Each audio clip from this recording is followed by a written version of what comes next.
오늘 나눌 하나님의 말씀은 요한계시록 2장 24절로 25절입니다. 우리 한 음성으로 같이 읽겠습니다. 두아디라에 남아있어 이 교훈을 받지 아니하고 소위 사탄의 깊은 것을 알지 못하는 너희에게 말하노니 다른 짐으로 너희에게 지울 것은 없노라. 다만 너희에게 있는 것을 내가 올 때까지 굳게 잡으라. 아멘. 저는 이 말씀을 가지고 별거 있는 신앙 인생으로 남아있자라는 제목으로 함께 은혜의 말씀을 나누도록 하겠습니다. 우리가 흔히 우리가 아는 사람이나 내 옆에 있는 사람이 실패 가운데, 좌절감 가운데 절망하고 있을 때 이렇게 우리가 격려할 때가 있죠. 그 격려할 때 어떤 사람들은 뭐 인생 뭐 별거 있겠어 하면서 뭐 다음에 또 일어나면 되지라고 우리가 그렇게 말하는 사람들을 볼 수 있습니다. 근데 그 말하는 사람의 그 마음은 알지만은 자세히 이렇게 또 뜯어보면은 좀 무책임한 말은 아닌가. 뭐 인생 별거 있겠냐, 별거 없다라고 이제 얘기하는 것이 좀 무책임하다라는 생각도 있습니다. 우리는 한정된 인생을 살아가고 있습니다. 한정된 인생을 살아가는 우리에게 내 주변에 있는 모든 것들, 내가 살아가서 만나는 모든 것들이 다 가치가 있고, 인생은 별거 있어라고 생각할 때 더 도전적이고 더 최선의 삶을 살아가는 것이 아닌가 생각해 봅니다. 우리의 신앙도 그렇습니다. 우리의 신앙 인생 또한 그냥 신앙을 가볍게 여기다가 우리를 미혹하는 것이 얼마나 많이 있습니까? 사탄 마귀는 어떻게든 믿음에서 떨어뜨리고 교회를 떠나게 하려고 교묘하게 우리를 넘어뜨리고 하는데, 신앙 인생 별거 없다라고 생각할 때 우리는 넘어질 수밖에 없고, 그 유혹에 넘어져 서서히 무너져 내릴 수밖에 없는 것이 바로 목사 여러분 연약한 우리의 인생이 아닌가 생각해 봅니다. 사랑하는 성도 여러분, 하나님은 저와 여러분들을 최고의 걸작품으로 만드셨습니다. 나는 여전히 부족하고 연약하지만 우리 주님은 연약함에도 자주 넘어지고 실패한 저희들이지만 우리 주님은 그 인자한 손길로 우리를 붙잡아 주시고 우리의 인생을 붙들고 가시는 분이 바로 우리가 믿는 하나님이신 것입니다. 그러므로 저와 여러분의 신앙 인생, 내가 하는 일은 별로 없고 기력이 쇠해가면서 내가 대단하게 할지 않는다 할지라도 내 신앙 인생, 주님이 붙잡으시고 주님이 나를 최고의 걸작품으로 만드셔서 나를 인자한 눈길로 바라보신다라면 내 신앙 인생 별거 있다. 우리는 그 믿음으로, 그래서 끝까지 믿음으로 남아있는 저와 여러분의 인생 되시기를 주님의 이름으로 축원드립니다. 오늘 우리가 나누고 있는 이 두아디라에서 또한 최고의 신으로 숭배하는 신이 어떤 신이냐? 태양신이라고 여기는 제우스의 아들 아폴로입니다. 근데 마을 주민 전체가 이 아폴로 신을 최고의 신으로 숭배하고 제사들을 드리는 것이 이 기독교인들에게는 큰 압박이 아니었겠습니까? 참여하자니 우상 숭배를 하는 것이고, 또 신앙의 양심으로 이 축제에 참여하지 않으면은 일자리를 얻지 못해서 먹고 사는 문제로 어려움을 겪을 것이 뻔하기 때문이죠. 그러니까 이 두아디라에 있는 이 교인들이 이러지도 못하고 저러지도 못하는 상황에 처한 이 두아디라 교회에 예수님께서 자기 자신을 이 두아디라 교회에 편지하면서 무엇이라고 말씀하냐면은 2장 18절에 보니까 그 눈이 불꽃 같고 그 발이 빛난 주석 같은 하나님의 아들이라고 예수님이 자신을 소개하고 있습니다. 여기서 하나님의 아들이라고 하는 것은 이 요한계시록 안에서는 그냥 유일한 곳이 바로 이 장면입니다. 다른 곳에서는 요한계시록에서는 예수가 하나님의 아들이라고 하는 표현은 아는데, 이 두아디라 교회에 편지할 때 예수님을 하나님의 아들이라고 호칭한 곳이 바로 오직 이곳에만 나오는데요. 그 이유는 우리가 함께 나눴던 것처럼 두아디라 지역의 최고의 신이 아폴로입니다. 제우스의 아들이기 때문에 아폴로는 하나님의 아들이다라고 그들은 여기며 숭배했던 것입니다. 그리고 이 아폴로 신이 이 도시를 먹여 살리고 있고 우리들을 보호한다라고 믿었기 때문에 이러한 도시 가운데 세워진 이 두아디라 교회에 예수님께서 당신을 하나님의 아들이라고, 내가 하나님의 아들이라고 말씀하신 것은 참된 하나님의 아들은 아폴로가 아니라 바로 나다라고 예수님께서 강조하신 것이죠. 사랑하는 성도 여러분, 세상은 여전히 변함없이 저와 여러분들을 순간순간 미혹하고 흔들거리고 있습니다. 그러나 정말로 주님을 나의 구주로 믿는 저와 여러분들은 분명하고 확실한 사실은 예수 그리스도만이 하나님의 아들이십니다. 그리고 하나님의 아들이시고 하나님과 동등됨으로 자신을 여기지 아니하시고 저와 여러분들을 구원해 주시기 위해서 이 땅 가운데 가장 천한 자리 십자가의 자리까지 내려오신 분이 바로 우리의 주님 예수 그리스도인 것입니다. 그리고 예수 그리스도는 불꽃 같은 눈으로 나의 심령 깊은 곳이라도 꿰뚫어 보시고 저와 여러분의 형편, 아픔, 그 눈물을 아시는 분이십니다. 그렇기 때문에 우리는 나를 순간순간 나의 믿음에서 떨어뜨리고자 우는 사자같이 먹을 감을 찾기 위해 돌아다니는 그 마귀에게 우리가 미혹되어 넘어지지 않기 위해서는 오늘도 우리는 정신을 바짝 차리고 깨어 있어야 되는 것입니다. 그래서 예수님을 세상과 바꾸지 마십시오. 예수님을 세상 어느 누구에게도 빼앗기지 마십시오. 예수님만이 저와 여러분의 인생을 책임져 주시고 보호자 되시며 능력이 되시는 줄 믿습니다. 두아디라 교회가 신앙을 지키는 것이 쉽지 않은 이 어려움 가운데서도 예수님이 칭찬한 것이 있었습니다. 19절의 말씀입니다. 내가 내 사업과 사랑과 믿음과 섬김과 인내를 아노니 네 나중 행위가 처음 것보다 많도다라고 칭찬하십니다. 여기서 사업이라고 하는 말은 어떤 행위, 행동을 이야기합니다. 즉 어떤 행동을 하였기에 이 두아디라 교회를 주님께서 칭찬하시는지요? 그것은 바로 사랑과 믿음으로 행한 일들을 주님은 아시고 칭찬하시는 것입니다. 또한 인내하며 꾸준하게 교인들을 섬기며 봉사한 것에 대해서 주님이 칭찬하면서 인정해 주시는 것을 우리가 보게 됩니다. 이처럼 두아디라 교인이 사랑과 믿음을 동력으로 하여서 그들이 섬기고 인내를 만들어낼 수 있는 수준의 신앙인들이 지금 두아디라 교인들이었다라고 예수님은 평가하시는 것입니다. 그리고 네 나중 행위가 처음 것보다 많다고 말씀하셔서 이 두아디라 교인들은 이러한 선한 행동이 계속해서 이어졌음을 말씀하고 있는 것입니다. 우리는 이 말씀에서 우리 주님께서 교회와 오늘날의 교회와 성전된 저와 여러분들에게 주님의 일차적인 관심이 무엇인지를 우리는 이 말씀에서도 깨달을 수 있습니다.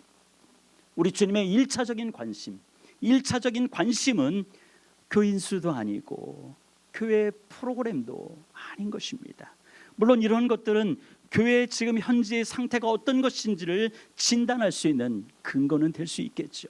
그런데 우리 재림하신 예수님께서 이 마지막 때에 주님께서 우리를 향해서 나를 향하여 주목하고 집중적으로 물으실 것이 있는데 그 물으실 것이 무엇이냐? 우리가 이 땅을 살면서 믿음의 역사, 그 사랑의 수고, 소망의 인내로 어떻게 성실하게, 신실하게, 진실되게 내게 맡겨진 사명들을 감당했느냐? 바로 주님께서는 일차적인 관심을 가지고 저와 여러분들에게 물으실 것입니다. 내 손에 열매를 보고자 하시는 그 예수님 앞에 정말로 부끄럼 없이 주님, 내 손에 이런 열매가 있습니다, 주님이 여기 있습니다라고 당당하게 보여드릴 수 있는 여러분의 남은 인생이 되길 주님의 이름으로 축원드립니다. 이 두아디라 교인들은 이처럼 장점이 많았습니다. 그런데 예수님이 책망하시는 것이 있었는데요, 이 책망하시는 것이 더 심각합니다. 에베소 교회가 거부했던 그 이단들을 용납했다라고 하는 것입니다. 20절 말씀입니다.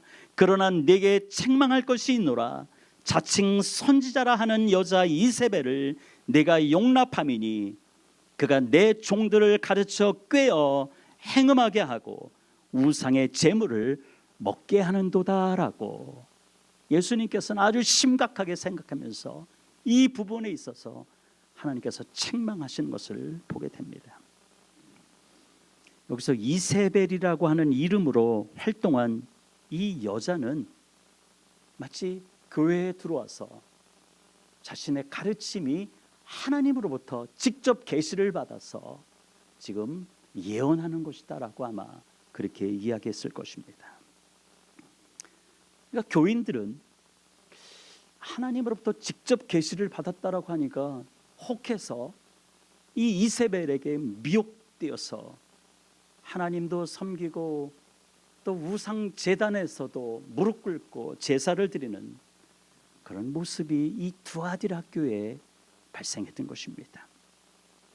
이 구절을 바르게 이해하기 위해서는 지금 여자 이세벨이라고 했는데 이 여자라는 단어를 우리가 정확히 알아야 될 필요가 있습니다. 이 여자라고 번역된 이 본문에서 번역된 이 단어는 원래 지체 높은 귀부인들에게 지칭하는 단어가 이 여자라는 여기에 사용되는 원래 뜻이 그것입니다.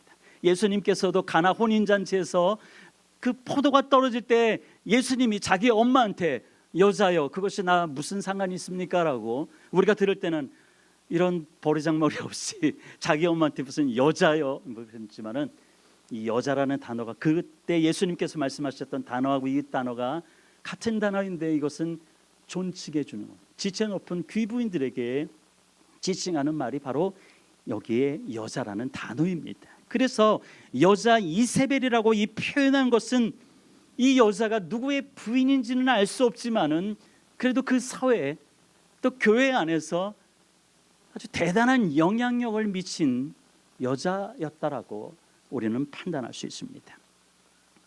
바로 이 교회 안에서도 지체 높기 때문에 영향력을 부리는 여자고요. 그리고 또 하나님으로부터 직접 계시를 받았다라고 얘기하니까 사람들은 또 자칭 선지자라고 이야기하니까 사람들은 이 여자의 말에 미혹돼서 이 이세벨 주변으로 모여들지 않았겠습니까? 많이 모여들었던 것 같습니다.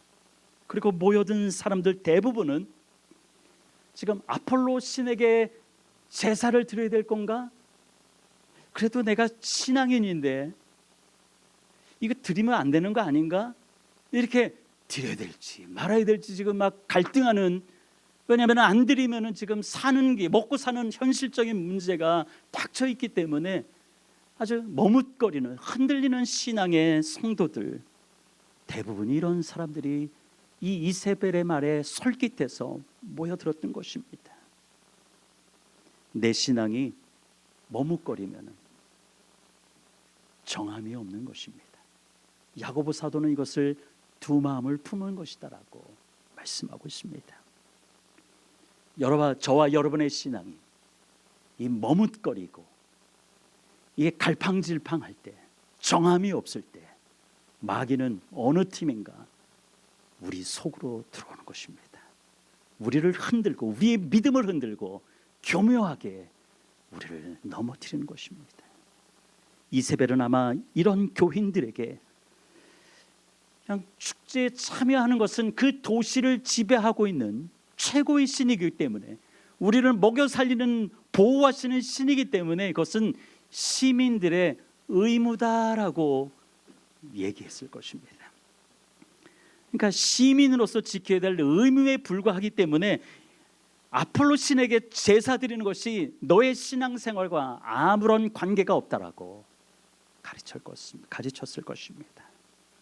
그냥 눈 한번 찔끔 감고 그냥 우상하게 한번 절해봐라, 참여한다고 해서 그리스도인의 신앙을 버리는 것이 아니다라고 말합니다. 요즘은 우리도 그런 얘기들을 많이 듣죠. 요즘 다들 그렇게 해라고 사람들은 우리를 미혹해 옵니다. 그저 형식적인 행동일 뿐이고 그냥 속으로만 주님을 주님으로 고백하면 된다는 식으로 성도들을 미혹하고 넘어뜨리게 하는 것이 얼마나 많이 있습니까? 그래서 죄지을 담력도 갖게 하시고 또 안도감을 주는 일들이 얼마나 많이 있습니까? 왜냐하면 나만 하는 게 아니기 때문에 주변의 사람들도 다 한 번씩은 해보는 거니까 그런 미혹이 올 때 우리는 넘어질 수밖에 없는 연약한 자들입니다. 아마 처음에는 분명하게 두아디라 교인들이 거절했을 것입니다. 그런데 사는 것이 힘들어지니까 그래요, 이번 한 번만 하지 뭐 이렇게 했을 것입니다. 사랑하는 성도 여러분, 신앙은 이번 한 번만 하다가는 다 무너지는 것입니다. 처음 한 번 하는 것이 어렵지 한두 번 하다 보면은 그 다음에는 무뎌지는 것입니다. 거리낌도 없습니다. 두 마음을 품은 자들을 우리 주님은 분명하게 싫어하십니다. 우리는 하나님 앞에서 하나님의 기쁨으로 살겠다라고 우리가 결단했으면은 두 마음을 품어서는 안 되는 것입니다. 그래서 야고보 사도는 야고보 1장 7절에서 이런 사람은 무엇이든지 주께 얻기를 생각하지 말라라고 말씀하고 있는 것입니다. 두 마음으로 우리가 품었고 신앙생활할 때 결국은 우리의 기도가 헛되다라고 하는 것입니다. 신앙인생 별거 없다며 타협하고 마귀를 용납하는 자들에게 주님이 주시는 말씀이 무엇입니까? 회개하라입니다. 회개하라입니다. 오늘도 우리 가운데 회개의 기회를 주십니다. 우리에게도 주실 뿐만 아니라 이 교인들을 미혹하는 이세벨에게도 하나님께서 회개하라, 회개의 기회를 주시는 것을 우리는 봅니다. 그러나 주님이 주시는 이 기회를 놓치면 23절 하반절에 각 사람의 행위대로 갚아주신다라고 말씀하고 있습니다.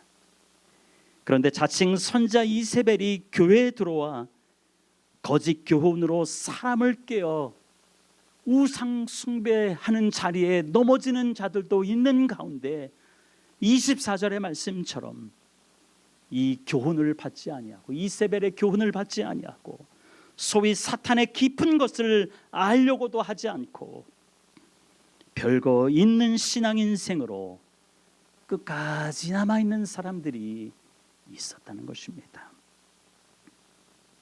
여러분의 인생이 그렇게 살고 싶지 않습니까? 별거 없다라고, 신앙생활 별거 없다라고 우리를 미혹하고 한번 눈 찔끔 감고 세상 사는 사람대로 그대로 살아도 된다라고 할 때 우리의 신앙 인생은 별거 있다라고 선언하고 나는 주님 앞에 살아있는 자야, 살아계셔서 나를 그 인자한 눈으로 바라보시는 대상이야라고 우리가 생각할 때 우리는 그렇게 살지 않을 것입니다. 예수님은 끝까지 세상과 타협하지 않고 믿음을 지킨 교인들에게 예수님은 다른 짐을 지을 것이 없다라고 말씀하십니다. 다른 짐을 지을 것이 없다라고 하는 것은 뭐냐?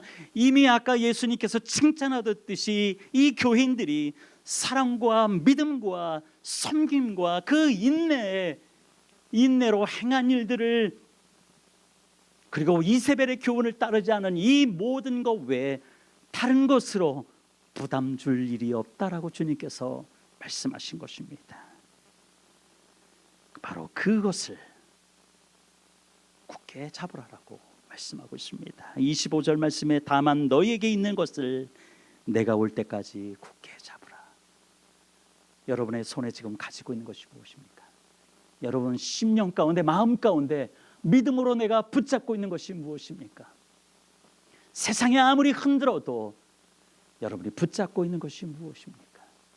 그 붙잡고 있는 것을 주님이 다시 오실 때까지 끝까지 굳게 잡으라라고 말씀하고 있습니다.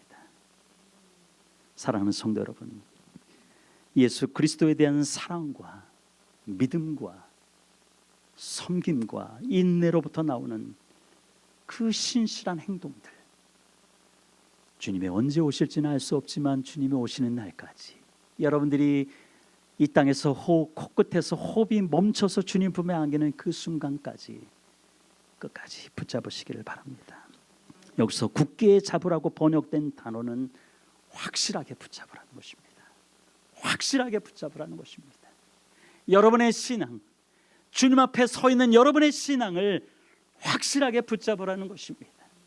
남들 하는 대로 다 하는 것이 아니라, 남들 대단한 달란트를 뭐 한다고 해서 내가 시기하고 질투하면서 나도 하고 싶어 이런 게 아니라, 내가 주님께서, 나는 연약하지만 내가 남들과 비교해서 정말로 내 믿음은 적고 내가 가지고 있는 달란트는 적지만 주님께서 그 남아있는 것, 그거라도 굳게 잡아라.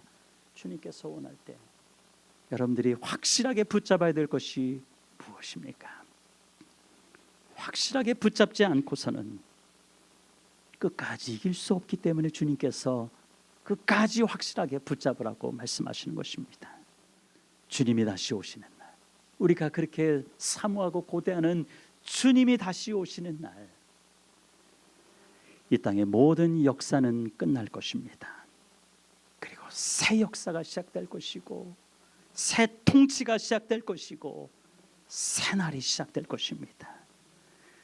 즉, 이 날을 위해서 끝까지 믿음으로 이긴 자에게 주신다라고 약속하신 것이 바로 이 새 역사, 새 통치, 새 날이 시작되는 새벽별을 우리에게 주신다라고 말씀하고 있습니다. 여러분, 이제 한 주간을 주님께서 여러분에게 선물로 주셨습니다. 여러분에게 이 한 주간도 주님의 말씀, 주님이 주신 그 약속의 말씀을 붙잡고 끝까지 확실하게 말씀 붙잡고 승리하시기를 주님의 이름으로 축원드립니다.